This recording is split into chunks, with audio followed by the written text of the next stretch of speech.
Hello, and welcome to Student Voice. I'm Kyla, and most people I know use social media, some more than others, but there's one consistent problem that always lingers: social media's impact on mental health. Everyone struggles in one way or another, and social media makes it worse. Here's how it impacted Chad State students. Today, I'm here with Madison. Ashton. Chris. Logan. All right, how often do you guys use social media? Anytime there's a downtime, like any free moment, I kind of pull it out and just start scrolling on Reels. I mean, I'm the exact same way. I'm always on YouTube. Even if I'm not on YouTube, I'm on YouTube. Reels, all the days. It's a kind of embarrassingly big part of my life. You know, I'm always on it, really, realistically. That's pretty often. I've been trying to be on Instagram or less. Did a week without it, and so that was pretty good, but it's still pretty bad. So. Heard. Do y'all ever feel anxious or worse after y'all use social media?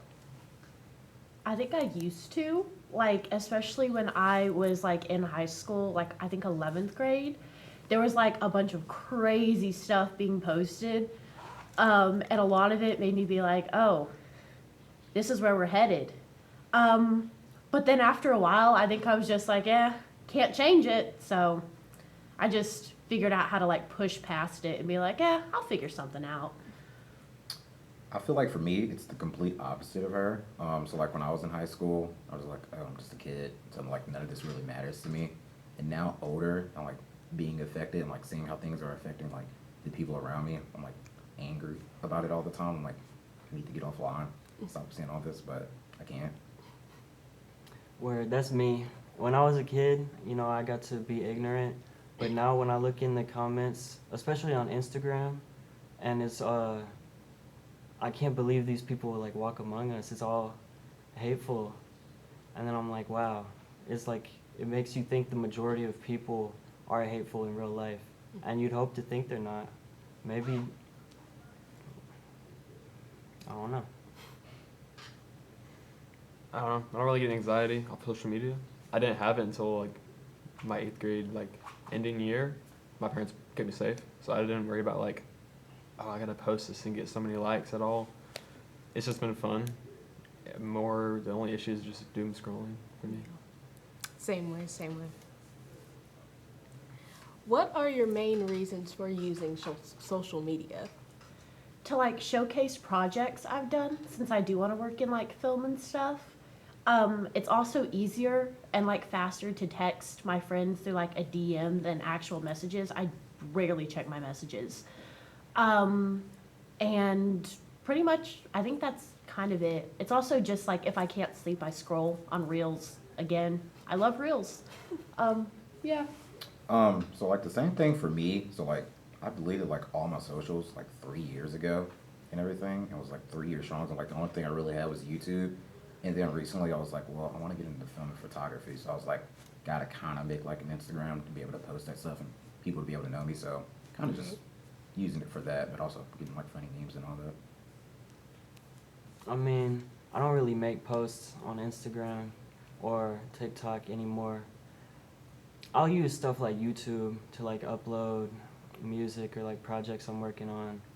I got sick of the cycle of Instagram. For a little minute, I would make reels and post my different outfits for the days. I got a few likes, and then overall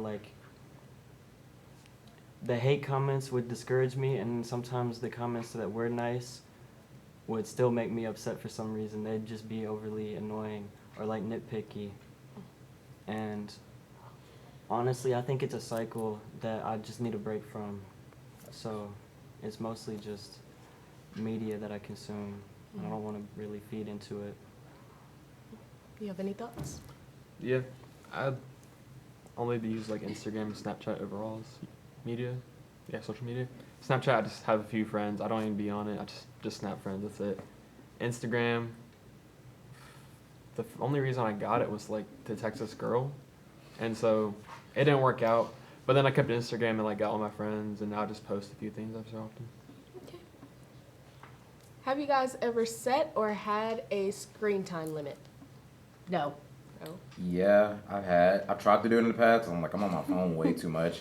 I've had screen times where like my average time is like 10 hours. And so I've tried to set limits, and like as soon as my limit's up, I'm like, oh, let me push it. Give myself like 1 more hour. And then I'm Yeah. just like, I'm just gonna turn it off because it's just gonna continue to be this. I set limits for myself at one point, and then I got fed up and I removed them because I wanted to get into my phone and I couldn't like scroll reels and I really wanted to. I mean, I feel like when I was younger, I would have limits on my stuff due to my parents, and then I couldn't watch SpongeBob and I'd have to like sneak behind my mom. But like, realistically, I probably should limit myself more, but my mind doesn't want me to, so it's cool. Yeah, haven't like done any screen time thing, but I just try to be off of it. I really just use it to kill time, especially like at work or something. So just That's want to be off of discipline. it during the day. Yeah. Good discipline that I don't have. Do you think there's any safe way to use social media? Yes. Keep private social media, especially if you're like not 18 yet. Like, don't have a public one. And don't post like the outside of your house or like any like really obvious signs as to where you are.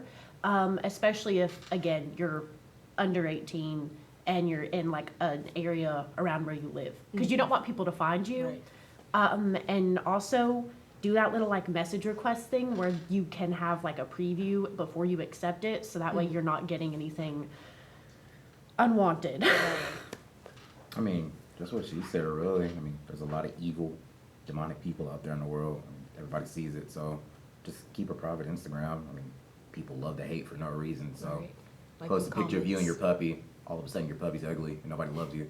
So it's like, you just gotta look out for yourself, basically. There's most definitely a safe way to use Instagram, but like, you gotta be real careful. You shouldn't really put a lot of your family members on there. You shouldn't even like, especially now people are getting Meta glasses Yeah. and they go into different stores and mess with the workers. The workers don't want to be on camera. They go into the corner store and they're talking about, I want a bacon, egg, and cheese with grabo on it. And then the worker is like embarrassing themselves. I don't know. Cool. Not cool. It's not cool to ruin someone's life for social media. Right. Or maybe not ruin.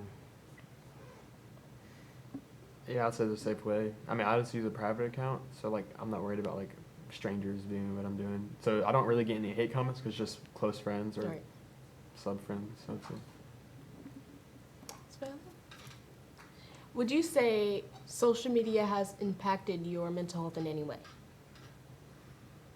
I think when I was in high school, like I said, it made me feel like really down. And like it actually sent me into like a pretty like depressive thing for a little while there. And then I think once I started feeling better just in general and I like got really like confident and I was like, oh, social media is not all bad. Like you can use it to keep up with people or to find companies or things to do. It stopped really affecting me. And it's also probably because I stay on a more whimsical side. Like it's all, this is my fashion project that I did, or Yeah. this is this cute thing. So I get a lot of happy stuff, and I tend to also post happy, creative stuff. So I don't really have a bunch of negativity on my feed. For me, like back when I was in high school, I mean, I think everybody here experienced like, oh, I gotta post this and get like a bunch of likes and everything to be cool and all that. So that was kind of me. And like, when you only got like 300 followers and you got a friend that has like 1,000 and you only get like 5 likes on the photo and everything, you're like, what's wrong with me? But now that I'm older, I'm like, I don't even know 100 people off the top of my dome. So I don't really care if 100 people like my thing and all that. And then just also, I mean, it's kind of like a two sides of the spectrum because like now I don't care as much and it doesn't affect my mental health. But also, I'm on the political side of like Instagram and everything. So I am getting like a bunch of like political reels and like posts and all that. So like seeing that kind of stuff like makes me a little angry and all that. And like I want something to happen, but like can't really do nothing about it really. So Definitely that. And I mean, you have to take social media with a grain of salt because especially if you're like not in a good mental state already, it's not going to get better. It's going to get way worse. Especially people who are like really struggling or like in some kind of psychosis. and they get on Instagram, TikTok, and it just gets worse. You got to be really careful with the way you interact, especially with people you don't know in real life. I guess personally, just the doom scroll effect of making you like not want to do anything. You just get so lazy and you just sit there mindlessly scrolling. Yeah. It's kind of scary if you really think about it. Of like the mindlessness effect it does to you. You don't think at all. You just consume information you don't even remember. That dopamine rush that social media give you will definitely kind of make your thought process and everyday workflow be altered, especially. But, well, that's it for the episode of Student Voice. For more information about mental health, you can go to samhsa.gov. Have a great day.